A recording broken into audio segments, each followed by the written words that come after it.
Assalamualaikum warahmatullahi wabarakatuh. Pada kesempatan kali ini saya akan membahas tentang kasus pelanggaran hak dan pengingkaran kewajiban warga negara. Sebelum kita masuk pada pembahasan tentang kasus pelanggaran hak dan pengingkaran kewajiban warga negara, kita perlu mengetahui apa hakikat hak dan kewajiban warga negara. Yang pertama, makna hak dan kewajiban warga negara. Hak merupakan semua hal yang harus kalian peroleh atau dapatkan. Hak dapat berbentuk kewenangan atau kekuasaan untuk melakukan sesuatu.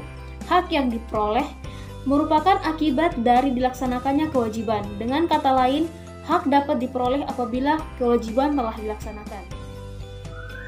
Hak dan kewajiban warga negara merupakan dua hal yang saling berkaitan. Keduanya memiliki hubungan kausalitas atau hubungan sebab akibat. Seseorang mendapat hak karena kewajibannya dipenuhi, misalnya seorang pekerja mendapat upah setelah melaksanakan pekerjaan yang menjadi kewajibannya. Kedua, jenis-jenis hak dan kewajiban warga negara Republik Indonesia. Yang pertama, hak atas kewarganegaraan. Yang kedua, kesamaan kedudukan dalam hukum dan pemerintah. Yang ketiga, hak atas pekerjaan dan penghidupan yang layak bagi kemanusiaan. Yang keempat, hak dan kewajiban bela negara. Yang kelima, kemerdekaan berserikat dan berkumpul. Yang keenam, kemerdekaan memeluk agama. Yang ketujuh, pertahanan dan keamanan negara. Yang kedelapan, hak untuk mendapatkan pendidikan. Yang kesembilan, kebudayaan nasional Indonesia. Yang kesepuluh, perekonomian nasional. 1. Hak atas kewarganegaraan. Dalam pasal 26 ayat 1 dan 2 dengan tegas menyatakan bahwa yang menjadi warga negara ialah orang-orang bangsa Indonesia asli dan orang-orang bangsa lain yang disahkan dengan undang-undang sebagai warga negara. 2. Kesamaan kedudukan dalam hukum dan pemerintah.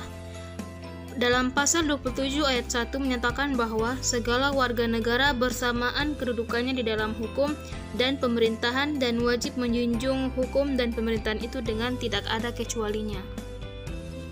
3. Hak atas pekerjaan dan penghidupan yang layak bagi kemanusiaan. Dalam pasal 27 ayat 2 menyatakan bahwa tiap-tiap warga negara berhak atas pekerjaan dan penghidupan yang layak bagi kemanusiaan. 4. Hak dan kewajiban bela negara. Dalam pasal 27 ayat 3 menyatakan bahwa setiap warga negara berhak dan wajib ikut serta dalam upaya pembelaan negara. 5. Kemerdekaan berserikat dan berkumpul. Dalam pasal 28 menyatakan bahwa hak warga negara untuk berserikat dan berkumpul serta mengeluarkan pikiran secara lisan maupun tulisan dan sebagainya. 6. Kemerdekaan memeluk agama. Yang pertama dalam pasal 29 ayat 1 menyatakan bahwa negara berdasar atas ketuhanan yang Maha Esa. Kemudian pada pasal 29 ayat 2 menyatakan bahwa negara menjamin kemerdekaan tiap-tiap penduduk untuk memeluk agamanya masing-masing dan untuk beribadat menurut agamanya dan kepercayaannya.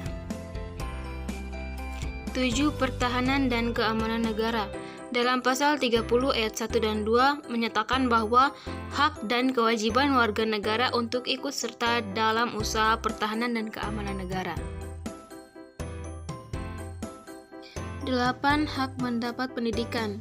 Dalam pasal 31 ayat 1 menyatakan bahwa setiap warga negara berhak mendapat pendidikan. Kemudian pada pasal 31 ayat 2 ditegaskan bahwa setiap warga negara wajib mengikuti pendidikan dasar dan pemerintah wajib membiayainya.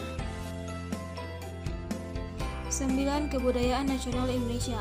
Dalam pasal 32 ayat 1 menyatakan bahwa negara memajukan kebudayaan nasional Indonesia di tengah peradaban dunia dengan menjamin kebebasan masyarakat dalam memelihara dan mengembangkan nilai-nilai budayanya. Kemudian dalam pasal 32 ayat 2 disebutkan bahwa negara menghormati dan memelihara bahasa daerah sebagai kekayaan budaya nasional. 10. Perekonomian nasional. Dalam pasal 32 menyatakan bahwa jaminan hak warga negara atas usaha perekonomian dan hak warga negara untuk mendapatkan kemakmuran. Setelah kita mengetahui hakikat hak dan kewajiban warga negara, Selanjutnya kita masuk pada pembahasan tentang kasus-kasus pelanggaran hak dan pengingkaran kewajiban warga negara. Yang pertama, pelanggaran hak warga negara. Pelanggaran hak warga negara terjadi ketika warga negara tidak dapat menikmati atau memperoleh hak-haknya sebagaimana mestinya yang telah ditetapkan oleh undang-undang. Misalnya contoh pelanggaran hak yang pertama yaitu tidak mendapat persamaan hukum. Yang kedua, dilarang mengeluarkan pendapat. Yang ketiga, penggusuran rumah. Yang keempat, tidak mendapat pelayanan hukum, dan masih banyak lagi contoh-contoh pelanggaran hak yang lainnya. Yang kedua yaitu pengingkaran kewajiban warga negara. Pengingkaran kewajiban merupakan pola tindakan warga negara yang tidak melaksanakan kewajibannya sebagai warga negara sesuai dengan ketentuan yang berlaku. Contoh pengingkaran kewajiban warga negara yaitu yang pertama, tidak membayar pajak. Yang kedua, melanggar peraturan perundangan. Yang ketiga, melakukan perbuatan anarkis. Yang keempat, melanggar lalu lintas. Yang kelima, melakukan kekerasan. Dan yang keenam, tidak menjaga persatuan dan kesatuan bangsa.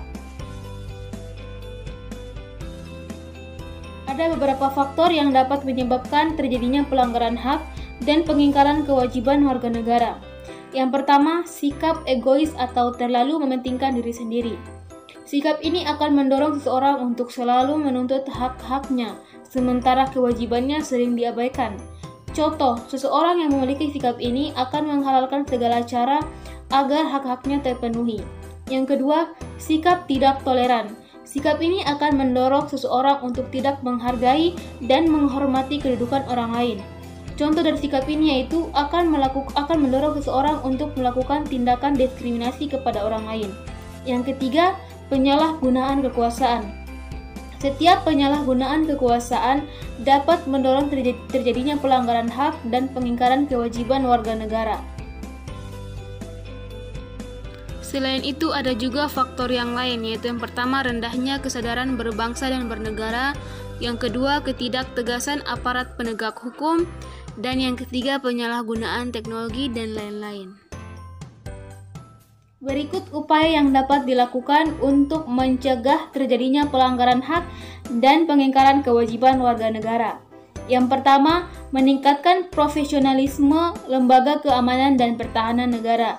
Yang kedua, sadar diri akan pentingnya hak dan kewajiban sebagai warga negara. Yang ketiga, menegakkan hukum secara adil dan tidak diskriminatif. Yang keempat, meningkatkan kerjasama secara harmonis, dan yang kelima, meningkatkan rasa cinta kepada tanah air.